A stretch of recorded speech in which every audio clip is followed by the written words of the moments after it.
Some of you guys are really upset about my bonnet. Y'all are going off in these comments, but baby, I think it's just jealousy. And it's okay. You don't have to be jealous because you can go to Crown by V and get yourself a bonnet of your own, baby.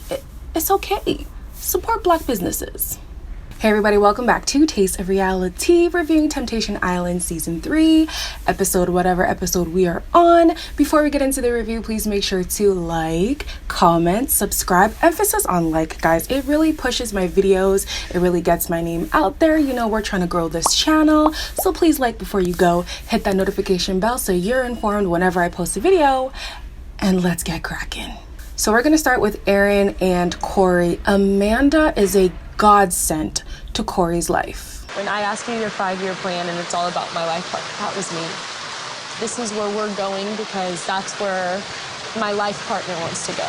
He has to figure out whether or not he can see a life independent of a partner, whether or not it's Aaron. He is constantly saying, oh, I see myself doing this with her and that with her, which are great things. But rarely does he ever talk about his, dreams, his aspirations, the goals he wants to achieve. And it's like, that's a little alarming. God forbid anything happens to your partner. Do you have an identity of your own? And Amanda's really trying to challenge him on that.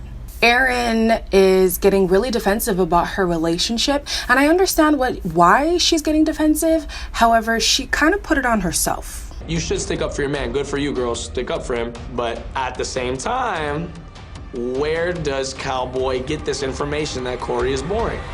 From Aaron. She has said it. Unfortunately, you're the one who was painting Corey as this person who was so undesirable, and everybody is now regurgitating the things that you told them, and now you're upset about it. You can't be the one spreading and then be upset when it comes back to you. Though they had no right to be coming for her man like that, I understand why they said the things they said because you said them first. We're just repeating what you told us. At the bonfire, Corey takes Aaron's footage very well. I want someone that's gonna go through thick and thin with me, and I think I'm there for her, and I hope, she's gonna be there for me at the end of this. As long as you're there for you. Yeah.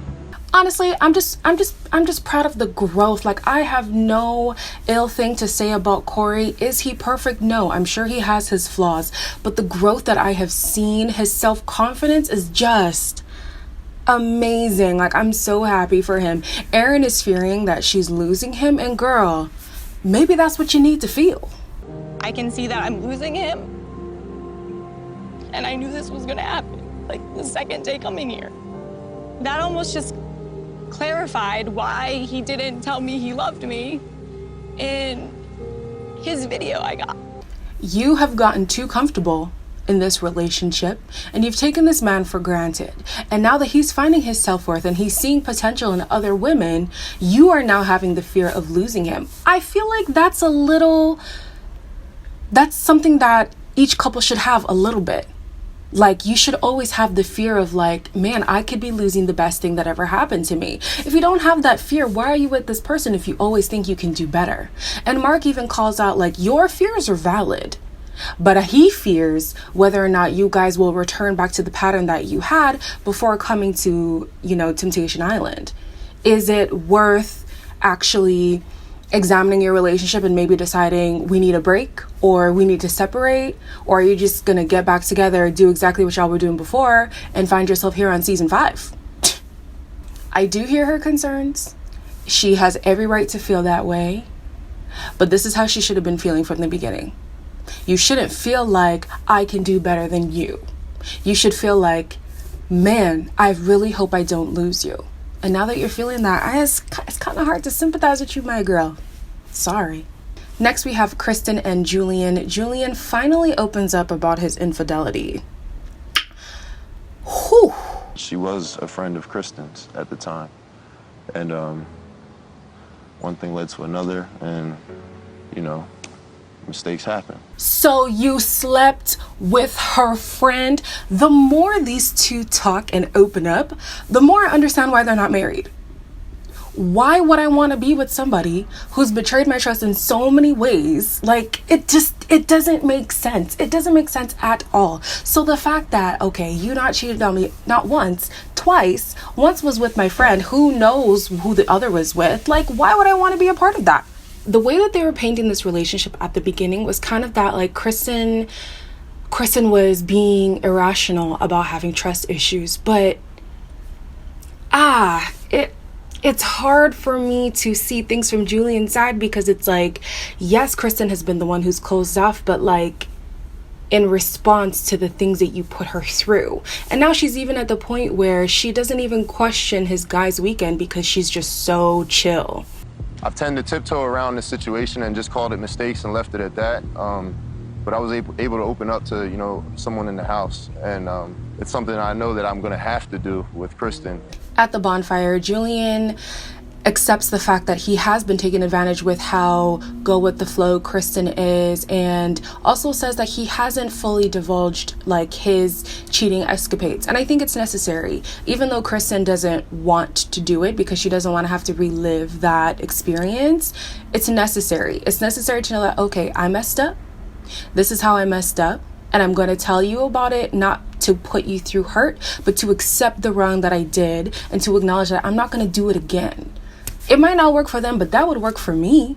I would need to know that you understand everything you did was a violation of this relationship, and you understand that if ever you try to do that again,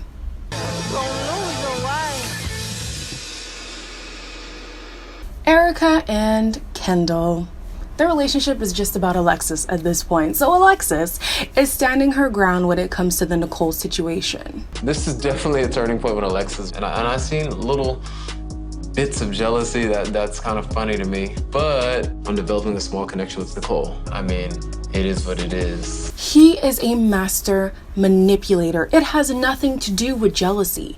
It has everything to do with the fact that you are saying we are in a couple.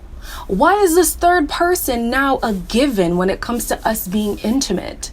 That's a problem. And even when she says, oh, she can come in here and there, but not all the time, I think she's lying to herself. I think she's gotten to the point where she's really frustrated with Nicole and doesn't want Nicole around at all. But in order to appease Kendall for whatever godforsaken reason, she has to play nice. On the other side of the island, Erica is solidifying her relationship with Jesse. Everything has just been going so great because a lot of the qualities you have are a lot of the qualities that I absolutely love when I do have a partner. I need her to tell us what these characteristics are. Because me watching Kendall, I don't see any favorable characteristics. So I don't understand what it is that you see in Jesse that made you fall in love, that is similar to the things that made you fall in love with Kendall. And also, there's rumors going around that y'all weren't even a couple coming onto the show. What's that about? What's that about? Rumors he was going around asking exes to come on the show with him. These two are doing my head in. Alexis confronts Kendall about his feelings for Erica, and he says that, you know, he once had compassion for her, but the more he looked into her, the more issues he had with her. Okay, so why did you stay? Why did you stay? And there is no possibility that you had nothing wrong with you. Everything bad about your relationship was because of the things you disliked in Erica. Alexis, baby, I know you have a mind of your own, but I need you to come collect it and leave, because this man, this boy, is not for you. He's not for anybody. Until this man really has some kind of mental rehabilitation, he should not be with anyone. Kendall believes he is at a crossroads. He is at a crossroads between Nicole, Alexis, and Erica. He truly believes he has his pick of the litter. God help me. God help me. I never want to encounter this much of a narcissist in my life. At the bonfire, he truly is like, I don't see her finding. No, he didn't say this at the bonfire. He said this to the other black girl. I don't think there's any kind of chance she would ever, go with somebody else. There's no way. I'm the best. There's nobody better than me. What if you saw in the bonfire clip your girlfriend doing the same thing you've done here? I mean, that just wouldn't happen. What if she found someone that did something for her that you couldn't? It's impossible.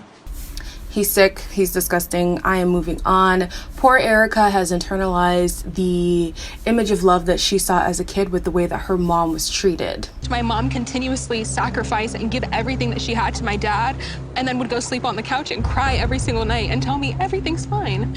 So like, I always said I don't want to be like my mom, but I'm just like my mom. And this makes so much sense. Like, it's unfortunate that that's been your childhood, but it's great that she's able to pinpoint, you know, maybe me seeing my mom being the long-suffering wife is the reason why I've become the long-suffering girlfriend. That's how I know to show love. That's the only love I was shown as a child. You're gonna have to snap out of that, because you being mistreated after every boyfriend, like, it's not working for you. You don't deserve this. You don't deserve to be miserable. You deserve love, like true love. And with Kendall and with the guy before, and who even knows before that, it ain't it, boo. Last but not least, we have Chelsea and Tom. Tom is afraid of the possibility of losing his best friend. Right now I'm emotional, but if I do find out definitively that she has been cheating, once a contract is broken, it's void. That says a lot about how much I overestimated my faith in my partner. I just can't sympathize with this guy. I can't. He keeps saying things like, I shouldn't have put so much trust in her. I shouldn't have put faith in our relationship like this and come out here. The problem is not that she has stepped out on you. The problem is there were parameters in your relationship that you both were supposed to adhere to. And even though you're not cheating, dancing on the line is a form of disrespect. You're trying to push the envelope as far as you can so that I get to enjoy myself, but I'm not technically breaking the rules of our relationship because I didn't cheat. I'm just being flirty. It doesn't matter. I asked you not to do that. You're disrespecting me by doing that. Tom has convinced himself that Chelsea has cheated on him, and yeah, she has. Call it hypocritical. I don't care. I don't care. She has asked you for God knows how long not to disrespect her, and you didn't care enough to stop. So now is her opportunity to explore something real with somebody else, and she's gonna do it in the same way that you've been doing it. So no, I don't want to hear your tears. I don't want to hear your complaints. I really don't care. At the bonfire, he's upset and all this stuff. You're reaping what you sowed. It's just, she's doing her own thing without regard to me. It actually kind of pisses me off, to be honest. Chelsea has also had enough of Tom's double life, baby. Me too. It's like, he's not falling in love. I feel like he brought me here so that he can do whatever he wants and have fun, and at the end, oh, did you get my 30-second video? I miss Ben and Bud. And it was like, I'm still feeling disrespected, so this doesn't make sense. You can't be out here acting a damn fool with your friends and then coming in here talking about, baby, I love you, da-da-da. He reminds me of the guy from, what was it, last season? Oh, baby. Like, you're acting a fool and you want to come be smiley in my face. Don't do that. Don't do that. One thing that, and it just boggles my mind. I am just flabbergasted that he doesn't understand this at 37. Just because you didn't explicitly do what we've decided is disrespectful to the relationship, tiptoeing the line willingly, gleefully is just as disrespectful. If you tell a child, don't touch something, and they go and hover around it, that's annoying. And you know that they're testing you. You know that they're testing your patience. And at some point, you're going to get at the end of your wits. And you're going to punish them even if they didn't actually touch the thing. So no, don't test my patience. Don't do that. Because now you're taking a piss, okay? You're taking a piss on me. I'm really aggravated because you cannot justify the fact that you didn't do something explicitly as, well, I'm still respecting this relationship. No, you're not. You're not. You're tiptoeing the line on purpose so that you can have your cake and eat it too. And that is wrong. before I go on a super tangent, that is the end of this review. Again, make sure to like, comment, share, subscribe to the channel, hit that notification bell. Y'all, we're gonna be here next week. Next week is the overnights. I don't even know what that's gonna be about. The finale is coming soon. Whew. We'll have to stick around. See you guys later.